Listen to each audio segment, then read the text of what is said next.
انسان جس جگہ رہتا ہے وہاں اس کا دل لگا ہوتا ہے، اس کو چھوڑ کے دوسری جگہ جانا اس کے لیے کافی مشکل ہوتا ہے۔ آج ہم کراچی کے بندے کو کہیں جی آپ پشاور جا کے گھر بنائیں تو اس کو عجیب لگے گا، لاہور کے آدمی کو کہیں جی کہ رحیم یار خان جا کے رہیں تو وہ پریشان ہو جائے گا، کیونکہ جہاں انسان رہتا ہے وہاں سے موو ہونا مشکل ہوتا ہے۔ تو کچھ صحابہ کرام کو تھوڑا سا ٹائم لگا، ان کے لیے اللہ رب العزت نے قرآن مجید میں ایک آیت اتاری جس میں فرمایا کہ جو لوگ ہجرت کرنے میں سوچ بچار سے کام لے رہے ہیں ان کو فرمایا کہ اگر تمہارے آبا، تمہارے بیٹے، تمہارے بھائی، تمہاری بیویاں، تمہارے رشتہ دار اور تمہارا مال اور تمہاری تجارت اور تمہارے یہ خوبصورت گھر یہ اللہ اور اس کے رسول صلی اللہ علیہ وسلم سے زیادہ تمہیں محبوب ہے اور اللہ کے راستے میں جہاد کرنے سے زیادہ محبوب ہیں، فتربصوا، پھر تم انتظار کرو حتی یأتی اللہ بامرہ۔ تو اس آیت مبارکہ میں اللہ رب العزت نے ایمان والوں کو ایک خاص بات سمجھائی ہے۔ پہلی بات تو یہ دیکھیں کہ آیت کے جو الفاظ ہیں ان کی ترتیب کتنی پیاری ہے۔ سب سے پہلے آبا کا تذکرہ کیا۔ جب آدمی نے اس قسم کا فیصلہ کرنا ہوتا ہے تو عام طور پر والدین کی رائے کو وہ زیادہ مقدم کرتا ہے، اس لیے اللہ تعالیٰ نے پہلے آبا کا تذکرہ کیا۔ پھر اس کے بعد اگر اس کے اپنے بیٹے ہوں، جوان ہوں، تو ان کی رائے کو بھی بڑی اہمیت دیتا ہے۔ پھر اپنے بھائی کی رائے، پھر اس کے بعد بیوی، اور پھر اس میں جو رکاوٹیں آتی ہیں وہاں جو اس کا مال ہوتا ہے اور جو تجارت جس میں اس کو نقصان کا اندیشہ ہوتا ہے، یہ چیزیں رکاوٹ بنتی ہیں۔ اور پھر گھر اگر اچھا بنا ہوا ہو تو اس کو چھوڑ کے جانا اور مشکل ہوتا ہے۔ تو اتنی خوبصورت ترتیب ہے اس آیت میں کہ اللہ رب العزت ایمان والوں کو یہ بات سمجھا رہے ہیں کہ ان تمام چیزوں کی محبت تمہارے دل میں ہے، یہ فطرت ہے، مگر یہ محبت اللہ اور اس کے رسول صلی اللہ علیہ وسلم کی محبت سے زیادہ نہیں ہونی چاہیے۔ یعنی ان چیزوں کی محبت سے منع نہیں کیا جا رہا، ان کی احبیت سے منع کیا جا رہا ہے۔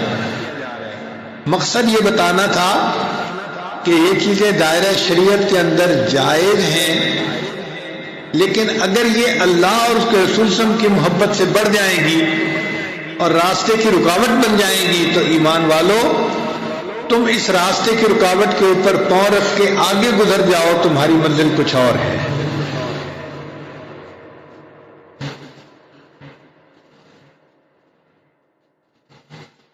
ایک استاد نے اپنے شاگرد سے پوچھا کہ مجھے قرآن پاک کی کوئی آیت بتاؤ جس سے پتہ چلے کہ اللہ سے محبت کرنی فرض ہے۔ شاگرد نے کہا کہ حضرت جتنی محبت کی آیات قرآن پاک میں ہیں میں ان پہ نظر ڈالتا ہوں تو مجھے تو یوں لگتا ہے کہ اللہ تعالیٰ نے کہیں حکم نہیں فرمایا کہ تم مجھ سے محبت کرو۔ ہاں ایک جگہ جملہ خبریہ ہے جس میں بتا دیا گیا ہے کہ والذین آمنوا اشد حبا للہ، ایمان والوں کو اللہ سے شدید محبت ہوتی ہے، یہ بتایا ہے، حکم نہیں کہا کہ تم محبت کرو۔ تو استاد نے پھر سمجھایا کہ دیکھو جو حسن والے ہوتے ہیں وہ کسی کو اپنی زبان سے خود نہیں کہتے کہ تم ہم سے محبت کرو، ان کو اپنے حسن پہ اتنا ناز ہوتا ہے کہ وہ یہ چاہتے ہیں کہ دوسرے بندے کو پتہ ہونا چاہیے کہ ہم کتنے حسین ہیں، اس کے بعد وہ محبت کیے بغیر رہ ہی نہیں سکتا۔ تو اللہ رب العزت نے بھی اسی طرح قرآن مجید میں اپنی عظمت کا بیان فرما دیا اور پھر یہ کہا کہ اب ان کو اگر میری عظمت کا پتہ چلے گا تو یہ مجھ سے محبت کیے بغیر رہ ہی نہیں سکتے. پھر انہوں نے فرمایا کہ دیکھو یہی جو آیت ہے نا قل ان کان آباؤکم، اس سے پتہ چلتا ہے کہ اللہ تعالیٰ کی محبت فرض ہے. شاگرد نے کہا کیسے؟ انہوں نے فرمایا کہ دیکھو اللہ تعالیٰ نے اللہ اور اس کے رسول صلی اللہ علیہ وسلم کی محبت احبیت کا تذکرہ فرمایا اور ساتھ یہ بھی کہا کہ اگر زیادہ یہ چیزیں تمہیں محبوب ہیں فتربصوا، تم انتظار کرو. یعنی وعید ہے، اور وعید جو ہوتی ہے وہ ہمیشہ فرض اور واجب کے چھوڑنے پہ ہوتی ہے. اس کا مطلب یہ کہ اللہ تعالیٰ سے سب سے زیادہ محبت کا ہونا یہ فرض ہے. اس آیت سے پتہ چل رہا ہے. اس لیے نبی علیہ السلام جب مدینہ طیبہ تشریف لائے تو آپ صلی اللہ علیہ وسلم نے پہلے خطبے میں یہ بات فرمائی کہ اے لوگو احب اللہ لما یغزوکم من نعمہ، تم اللہ سے محبت کرو اس لیے کہ تو اس نے تمہیں کیا کیا نعمتیں کھانے کے لیے عطا فرمائی ہیں. تو ہم اگر اللہ تعالیٰ کی نعمتوں پر غور کریں تو دل سے آواز نکلتی ہے کہ اے اللہ واقعی محبت کے قابل آپ ہیں. ہم نے تو دیکھا ہے کہ جو لوگ جانور پالتے ہیں اور جانوروں کو وہ غذا دیتے ہیں تو وہ جانور درندے اپنے پالنے والے سے محبت کرتے ہیں، ان کا لحاظ کرتے ہیں. بالکل اسی طرح فرمایا الانسان عبد الاحسان، کہ انسان بھی احسان کا بندہ ہوتا ہے. انسان کا دل چاہتا ہے کہ اپنے محسن کی بات کو رد نہ کرے، نہ کرے. اگر محسن نے کوئی بات کہی ہے تو اس کو پورا کر دکھائے، یہ سب میرے اوپر بڑا احسان ہے. بھئی ہم اللہ تعالیٰ کے احسانات پر تو غور کریں کہ کتنے ہمارے اوپر ہیں. ہم تو اللہ تعالیٰ کے احسانات میں ڈوبے ہوئے ہیں. اگر گننا چاہیں تو ہم ان نعمتوں کو گن بھی نہیں سکتے. وَإِن تَعُدُّوا نِعْمَتَ اللَّهِ لَا تُحْصُوهَا، تم اللہ تعالیٰ کی نعمتوں کو گننا چاہو تم گن بھی نہیں سکتے. اللہ اکبر کبیرہ. سچی بات ہے کہ اللہ تعالیٰ اگر آنکھیں نہ دیتے تو ہم اندھے ہوتے، سماعت نہ دیتے ہم بہرے ہوتے، گویائی نہ دیتے ہم گنگے ہوتے، عقل نہ دیتے ہم پاگل ہوتے. اللہ تعالیٰ ہمیں کھانا نہ دیتے ہم بھوکے ہوتے، پانی نہ دیتے ہم پیاسے ہوتے، کپڑے نہ دیتے ہم ننگے ہوتے. اللہ تعالیٰ ہمیں علم نہ دیتے ہم جاہل ہوتے. اللہ تعالیٰ طاقت نہ دیتے ہم کمزور ہوتے، صحت نہ دیتے ہم بیمار ہوتے. اللہ تعالیٰ ہمیں اگر عزت نہ دیتے ہم ذلیل ہوتے. آج جو ہم عزتوں بھری زندگی دنیا میں گزارتے پھر رہے ہیں یہ سب اللہ کا کرم اور اس کا احسان ہی تو ہے. تو ہم تو اللہ تعالیٰ کے کرم کے صدقے جی رہے ہیں. اس کی نعمتیں ہیں جو اس نے ہمیں بن مانگے عطا فرمائی ہوئی ہے. اس لیے اللہ تعالیٰ کی ان نعمتوں پر غور کرنے سے انسان کے دل میں یہ بات آتی ہے کہ انسان اللہ سے محبت کرے. اور سچی بات تو یہ ہے کہ محبت کے قابل اللہ تعالیٰ ہی کی ذات ہے. علماء نے لکھا ہے کہ انسان محبت کرتا ہے 4 وجوہات سے. اس میں پہلی وجہ کسی کا جمال، کسی کی خوبصورتی. خوبصورت منظر اچھا لگتا ہے، خوبصورت مکان اچھا لگتا ہے، خوبصورت لباس اچھا لگتا ہے، خوبصورت شخصیت اچھی لگتی ہے تو خوبصورتی کی وجہ سے محبت کرتا ہے. وہ پروردگار عالم جس نے حسن کو پیدا کر دیا اس کے اپنے حسن جمال کا کیا عالم ہوگا. وہ اللہ تعالیٰ کتنا حسین ہوگا. نبی علیہ السلام نے ارشاد فرمایا اللہ جمیل، اللہ تعالیٰ بہت خوبصورت ہے. امام غزالی رحمۃ اللہ اپنی کتاب میں لکھتے ہیں کہ اللہ تعالیٰ جب جنتیوں کو جنت میں اپنا دیدار عطا فرمائیں گے تو جنتیوں کو اللہ تعالیٰ کا دیدار کرنے سے ایسا لطف آئے گا کہ وہ اس دیدار کے رکنے کو پسند نہیں کریں گے. فرماتے ہیں کہ جب اللہ تعالیٰ روکنا چاہیں گے تو جنتی اس طرح روئیں گے جیسے چھوٹا بچہ دودھ پینا چاہتا ہے، ماں اپنے سینے سے ہٹاتی ہے تو بچہ روتا ہے. اسی طرح جنتی روئیں گے کہ اللہ ہم آپ کو اور دیکھنا چاہتے ہیں. تو امام غزالی رحمۃ اللہ نے فرمایا کہ جنتی 9 لاکھ سال تک اللہ کا دیدار کرتے رہیں گے اور پھر بھی ان کا دل نہیں بھرے گا. اللہ تعالیٰ کے حسن کا کیا کہنا کہ 9 لاکھ سال تک جنتی دیکھیں گے اور ان کا دل نہیں بھرے گا.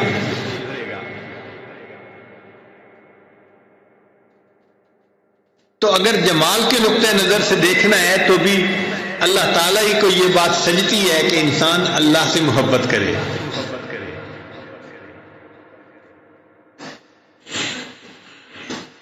حضرت اقدس تھانوی رحمۃ اللہ نے اس پر بڑی خوبصورت بات لکھی ہے. وہ فرماتے ہیں کہ جب دیدار شروع ہوگا تو پھر یہ ختم کیسے ہوگا؟ اگر ہم کہیں کہ اللہ تعالیٰ اس کو خود ختم کر دیں گے تو اس میں تو بخیلی کا شبہ ہوتا ہے کہ بچہ چاہتا ہے دودھ پیوں اور ماں سینے سے ہٹا دیتی ہے. بندہ چاہتا ہے اللہ تعالیٰ کے چہرے کو دیکھوں، دیدار کروں اور اللہ تعالیٰ بند کر دیتے ہیں. تو فرماتے ہیں کہ یہ تو بخیلی کا شبہ اس میں پڑتا ہے. اور اگر ہم کہیں کہ نہیں اللہ تعالیٰ تو دیدار کرواتے رہیں گے اور بندے دیدار کرنا بند کر دیں گے تو یہ بندوں کے لیے باعث خجالت ہے، ندامت ہے کہ اللہ دیدار کروائیں اور بندے دیدار کرنا بند کر دیں. تو پھر دیدار بند کیسے ہوگا؟ تو حضرت اقدس تھانوی رحمۃ اللہ فرماتے ہیں کہ اس کا حل یہ نکلے گا کہ اللہ تعالیٰ جب تک چاہیں گے دیدار ہو، جمال کی تجلیات سے دیدار کروائیں گے اور بندے اللہ کا دیدار کرتے رہیں گے. جب اللہ تعالیٰ چاہیں گے کہ اب میرے بندے جنت کی نعمتوں کے مزے اڑائیں اور دیدار کو بند کر دیں تو اللہ تعالیٰ جلال کی تجلیات ڈالیں گے اور بندے خود بخود جنت کی نعمتوں کی طرف متوجہ ہو جائیں گے. نہ ان پہ اعتراض ہوگا نہ ان پہ اعتراض ہوگا.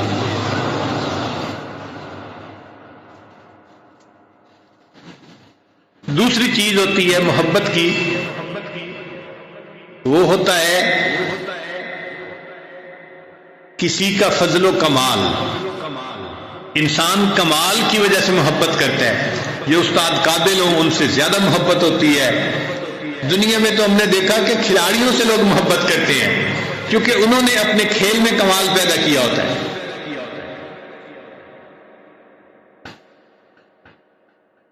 اللہ تعالیٰ کے فضل و کمال کے کیا کہنے، سبحان اللہ. قرآن مجید میں اللہ فرماتے ہیں کہ اگر یہ ساری دنیا کے سمندر سیاہی بن جاتے اور جتنے ساری دنیا کے اندر درخت ہیں ان کی کلمیں بنا دی جاتی، ان کلموں سے اور اس سیاہی سے تیرے رب کی تعریفیں لکھنی شروع کی جاتی، ایک وقت آتا یہ سیاہی ختم ہو جاتی، یہ کلمیں ٹوٹ جاتی، تیری رب کی تعریفیں کبھی ختم نہ ہوتی. بلکہ فرمایا وَلَوْ أَنَّ مَا فِي الْأَرْضِ مِنْ شَجَرَةٍ أَقْلَامٌ والبحر يمده من بعده 7 أبحر ما نفذت کلمات اللہ.